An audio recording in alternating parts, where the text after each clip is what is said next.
Hey guys, well, it looks like we're on chapter 4. I'm on chapter 8, so that's why I got confused. Overthrowing the tyranny of ordinary appearances. Beyond limitations, seeing oneself as a deity. So we can see that the energy of desire can affect us in two completely opposite ways. Through the transformative methods of Tantra, this energy can be transmuted into light, blissful wisdom, and thus become a potent force in our development. Ordinarily, however, this desirous energy feeds into habitual patterns of grasping and attachment, which only decrease our awareness while reinforcing our ignorance and dissatisfaction. One of the major tasks facing the spiritual seeker is to identify as precisely as possible the factors responsible for perpetuating this cycle of dissatisfaction, and then to apply the most appropriate antidote to their destructiveness. Only then can best use be made of Tantra's transformative powers. According to Buddhist Tantra, we remain trapped within a cycle of dissatisfaction because our view of reality is narrow and suffocating. We hold on to a very limited and limiting view of who we are and what we can become, with the result that our self-image remains oppressively low and negative, and we feel quite inadequate and hopeless. As long as our opinion of ourselves is so miserable, our life will remain meaningless. Many people feel that humans are little more than monkeys, and that the human mind is nothing but a series of chemical reactions and electrical impulses in the brain. Such a view reduces us to lumps of matter and dismisses any notion of a higher dimension to human existence. For people who truly believe in such a narrow view of what it means to be human, what is the purpose of remaining alive? Perhaps it is merely to experience as many sensations of pleasure as possible before we decay back to our basic nature, dust. Such a depressing outlook may account for much of the alienation in modern society. Tantra challenges this unreasonably low opinion of human potential by showing us how to view ourselves and all others as transcendental beauty, as gods and goddesses, in fact. One of the essential practices at all levels of Tantra is to dissolve our ordinary concepts of ourselves, and then, from the empty space into which these concepts have disappeared, arise in the glorious light body of a deity, a manifestation of the essential clarity of our deepest being. The more we train to see ourselves as such a meditational deity, the less bound we will feel by life's ordinary disappointments and frustrations. This divine self-visualization empowers us to take control of our life and create for ourselves a pure environment in which our deepest nature can be expressed. Tantric meditational deities should not be confused with what different mythologies and religions might mean when they speak of gods and goddesses. Here, the deity we choose to identify with represents the essential qualities of the fully awakened experience latent within us. To use the language of psychology, such a deity is an archetype of our own deepest nature, our most profound level of consciousness. In Tantra, we focus our attention upon such an archetypal image and identify with it in order to arouse the deepest, most profound aspects of our being and bring them into our present reality. It is a simple truth that if we deny ourselves as being fundamentally pure, strong, and capable, we will actually develop these qualities. But if we continue to think of ourselves as dull and foolish, that is what we will become. To give an example of tantric transformation, we might visualize ourselves as Manjushri, Manjushri, Manjushri, and I'm sorry if I'm butchering the word. A princely deity usually represented as reddish-yellow in color, holding the sword of discriminating awareness in his right hand and a text of Buddha's perfection of wisdom teachings in his left. This we can do whether we are a man or a woman, since tantric visualizations completely transcend our ordinary identification as male or female. But such a visualized image is not, in fact, the actual Manjushri. Wisdom itself, the completely unobscured insight of a mind that has realized its full potential, is the actual Manjushri. The purpose of seeing ourselves in the form of this particular deity is to hasten the development of the wisdom already within us. Manjushri's double-edged sword, for example, symbolizes the ability of enlightened wisdom to discriminate between what is true and what is false by cutting through misconceptions and superstitions. The more closely we identify with such a deity, having become familiar with what each of his attributes stand for, the more deeply we stimulate in our own mind the growth of the qualities he represents. In the early stages of practice, this process of seeing oneself as a deity is largely artificial. But as we train, so fake it till you make it kind of like. But as we train in deity yoga with the proper perseverance, we will be able to perceive this self-generated deity with a clarity far exceeding that of our present self-image. Our mind will actually become the mind of the deity, and our ordinary sensory experiences, what we see, hear, taste, and so forth, will be transformed into the blissful enjoyment of the deity. This is not a fairy tale. Such transformation has been the experience of countless tantric meditators of the past, and there is no reason why, if we exert sufficient effort, we should not experience the same transcendental results. Problems of self-emanation. But why should I emanate myself as Manjushri or any other deity, you may ask? It is already difficult enough for me to emanate myself as a man or a woman, so why should I change my appearance and put on another mask, a Manjushri mask? What we have to remember is that when we emanate ourselves as Manjushri, it is not to manifest as something different from what we already are. We already have the profound qualities of such a divine manifestation within us at the moment. The reason we practice emanating ourselves as a deity is so that we can more fully recognize and cultivate these qualities, rather than remaining miserably trapped within the limited projections of the self-pitying attitude, I am ugly, stupid, weak, and worthless. You may still wonder, but how could Manjushri, or any other tantric deity for that matter, be the essence of what I already am? I don't look like any of these deities. I'm not orange or blue or green. I don't have more than one face or two arms the way many of them do. Of course, objections like these will arise, but if we are ever going to put them to rest, we first have to examine very closely who we think we actually are. First of all, your present face is not you. Your bones and flesh are not you. Neither your blood, your muscles, nor any other part of your body are the essence of who you are. To an extent, you can say that our body is like a mechanical robot, because by itself it is powerless to function. It has to be controlled by something else. And just as it is the computer program that controls the robot and makes it function, it is your mind, or conscious psyche, soul, or whatever you want to call it, that gives life to your body. Therefore, if you are looking for the essence of who you are, if you want to know what is responsible for life, for how you live your life, you have to look into your mind. The next thing to realize is that from the time you were born up until now, you have manifested in many different ways. None of us is static and unchanging. For example, when you are filled with anger, you look like a demon, while at other times, filled with love, you look like a beautiful angel. None of these manifestations, whether angry, peaceful, jealous, loving, compassionate, stupid, or wise, arises primarily from your body, from your physical form. They all arise from the power of your consciousness, from the power of your mind. The mind has the ability to generate thousands of different emotions and attitudes, and the body just follows its lead without any choice. Despite this fact, however, we so often identify with our body rather than with our mind. It is as if we think the body were the boss instead of the mind. It is almost as if we become slaves to our body. Just turn on the television for a few minutes and it will be clear how much energy our culture devotes to serving the body and how little to cultivating the mind. No wonder things are so confused. Putting the body before the mind in this way is not the only mistake we make.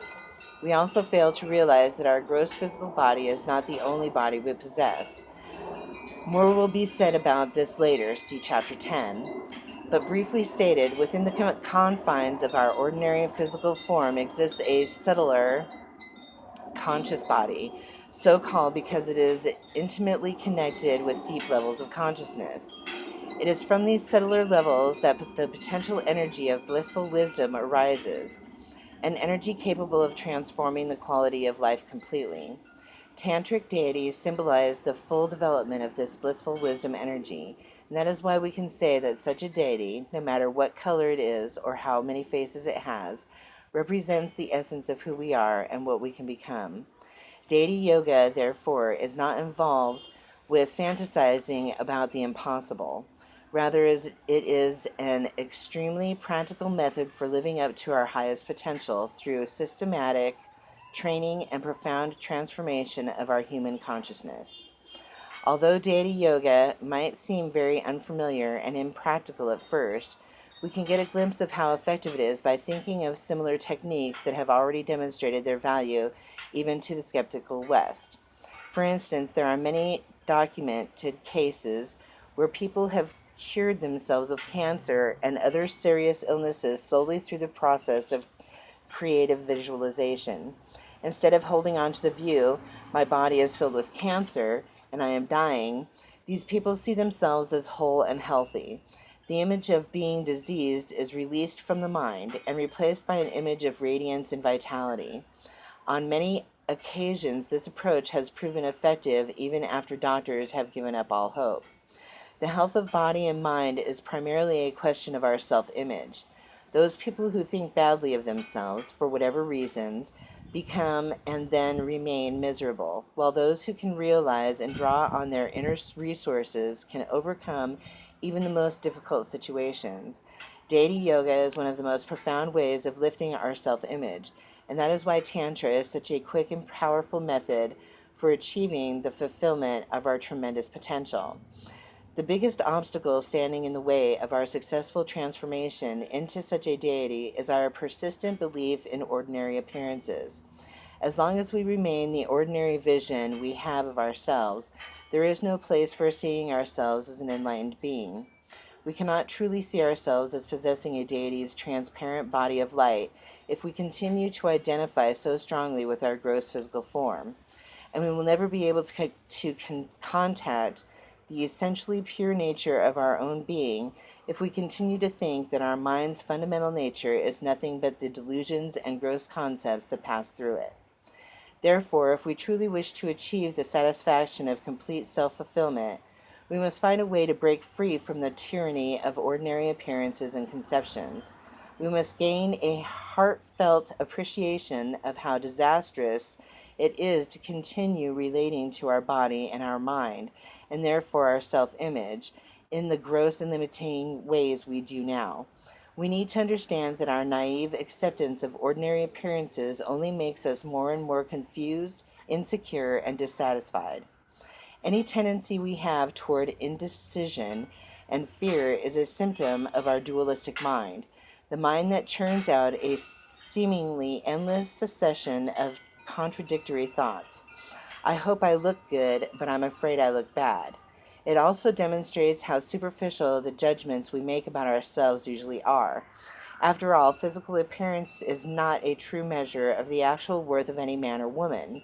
Nevertheless, slight physical imperfections, whether real or imagined, are enough to cause us great anxiety.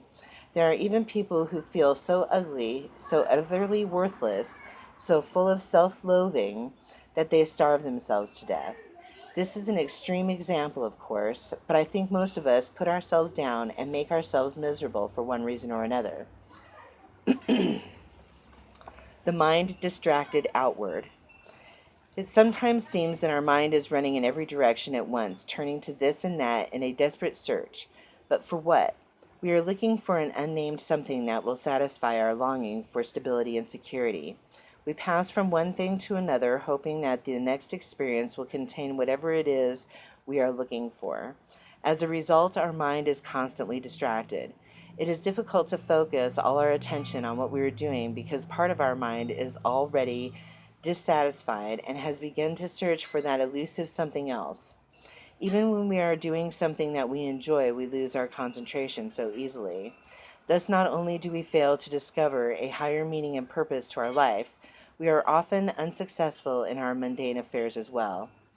The inevitable result of our limited self-conception, limited by our unquestioning belief in ordinary appearances, is our tendency to look outside ourselves for the answer to our problems. Having grown accustomed to seeing ourselves as complete or lacking in some fundamental as incomplete or lacking in some fundamental way, it does not cross our mind to look toward our own inner resources, our inner strength, for the resolution to our difficulties. Instead, we think that something in the outer environment, if possessed somehow, will give us what we want. The futility of this approach, however, should be obvious to us all. What person or thing could we possibly make our own so that this search for security might come to an end? Neither the most beautiful woman in the world, the most handsome man, the most fashionable clothes, the most precious jewel, nor the most ingenious new idea has the power to quench our desire as long as we remain incomplete inside. As long as we think that a refuge from life's difficulties can be found outside ourselves, there is no way that we can experience true peace of mind. Certainly, the possession of wealth and power is no solution. The high rate of alcoholism, divorce, and suicide in the so-called developed nations of the world shows that mere material possessions do not satisfy restlessness. Even if we turn away from material objects and towards some higher spiritual reality for a solution to our problems, our limiting self-conceptions can still severely restrict whatever benefits we may gain.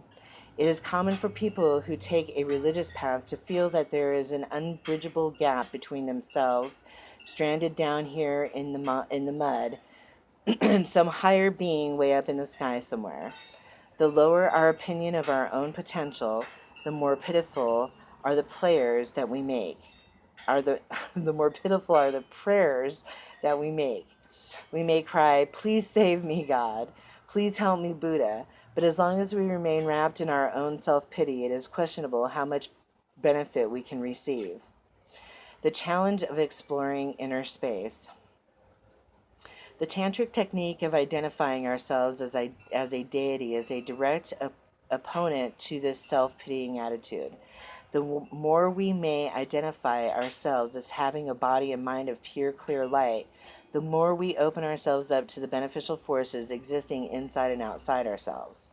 We have already mentioned how, through creative visualization, we can call upon inborn forces of healing and cure ourselves of even the most dreadful diseases. As this example shows, our body and mind are dependent upon one another, and of the two, it is our mind that is the primary shaper of our experience. If the mental image we have of ourselves is positive, then our actions are naturally filled with self-confidence, and the impression we make upon others is one of strength and vitality.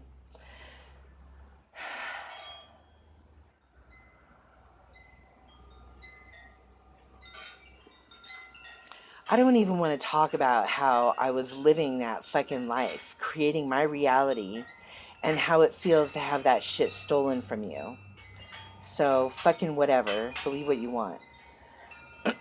It sucks when it's stolen from you, and that's what's happening to all of us every day.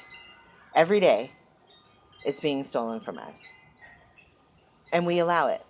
So, whatever. People who think they know who you are.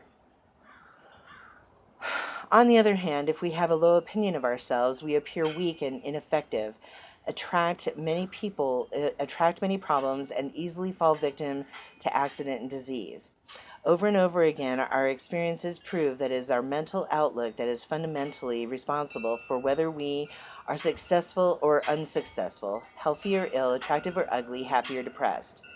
And I'll tell you what, because we live in a fucking world filled with other people, you better make sure who it is that you're hanging out with.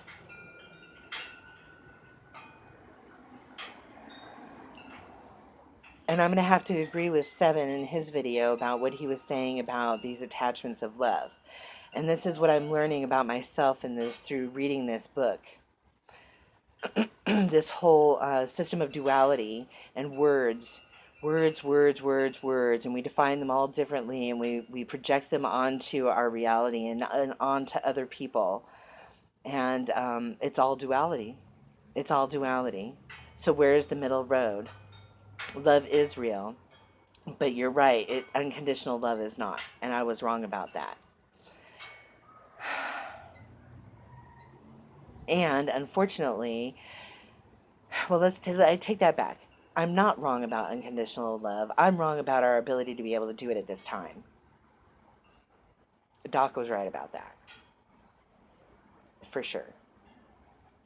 Now, are some of us closer to it than others? Absolutely.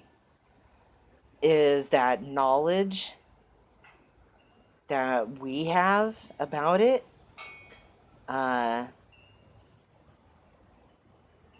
called bullshit, called new age, called whatever you want to fucking call it? We all have our different strengths and our different talents. Go with yours. Over and over again, our experiences prove that it is our mental outlook that is fundamentally responsible for whether we are successful or unsuccessful, healthy or ill, attractive or ugly, happy or depressed. Nevertheless, when we face difficulties in our own life, we habitually look outside ourselves for a solution, instead of dealing directly with our mind itself and developing an attitude that will transform our experiences for the better.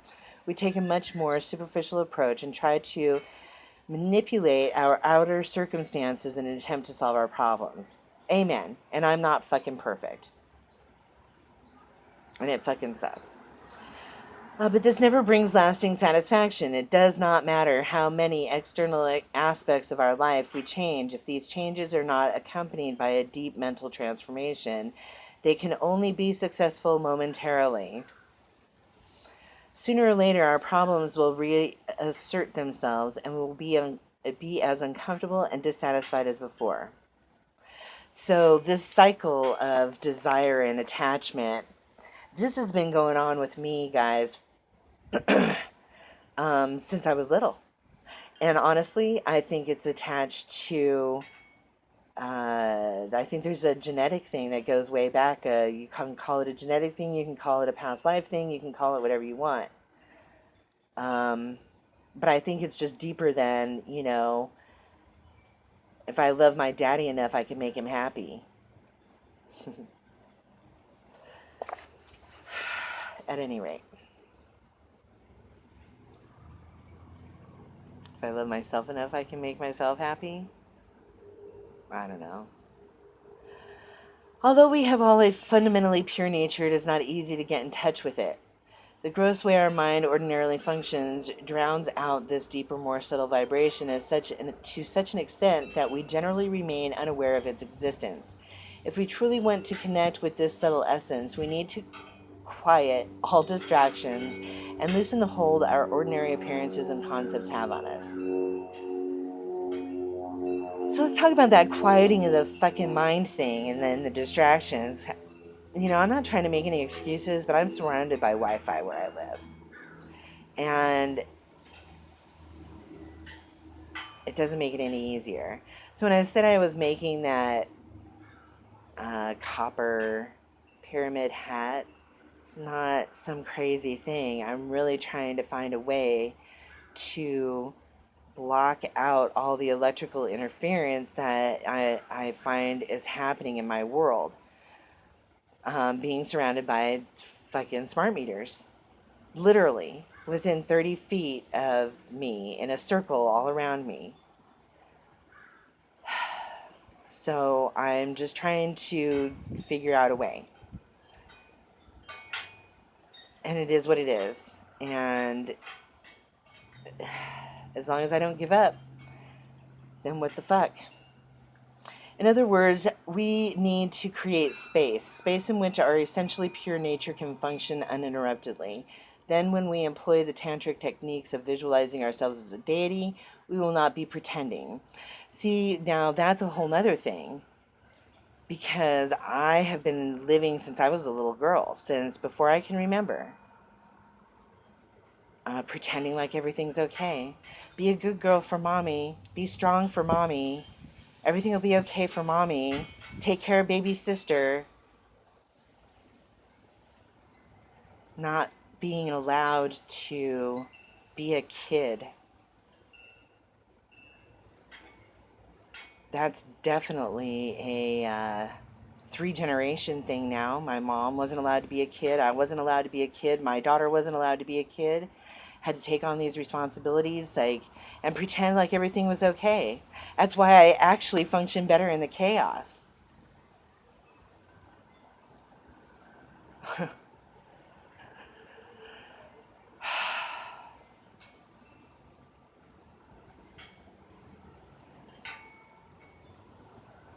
Okay, so sorry about all the commentary this time, guys, but yeah, I'm getting a lot out of this. Um, in other words, we need to create space in which our essential pure nature can function uninterruptedly. Then, when we employ the tantric technique of visualizing ourselves as a deity, we will not be pretending. Rather, we will be bringing to the surface the inner divine qualities that have always existed within the depths of our being. And I'll tell you what. Well, here's the last freaking paragraph. The methods for creating this necessary space are contained in the various prerequisites for the practice of Tantra. If we attempt to use the extremely powerful transformational energies of Tantra without first training in these prerequisites or preliminaries, there is no way our practice will be successful. Instead, we may even do great harm to ourselves. A powerful jet plane may be the fastest way to getting some from one place to another, but if someone without any training is put into the pilot seat, the result will be nothing but disaster. Similarly, although Tantra is the speediest vehicle for reaching complete fulfillment, practicing its methods without first preparing our body and mind would be extremely reckless, showing deep ignorance of the entire purpose of Tantra.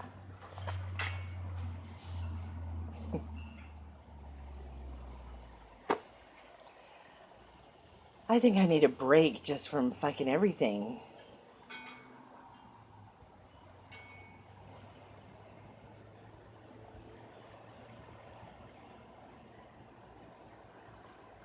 Thinking, being, doing. I've got 6 different projects going on at once. I think I'm having a hard time fucking focusing. Trying to keep my mind distracted from what?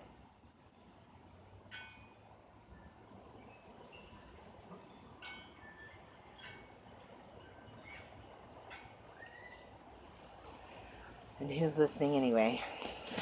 Alright, guys, have a good one. Have a great weekend. I'll get on chapter 5 tomorrow. Take care.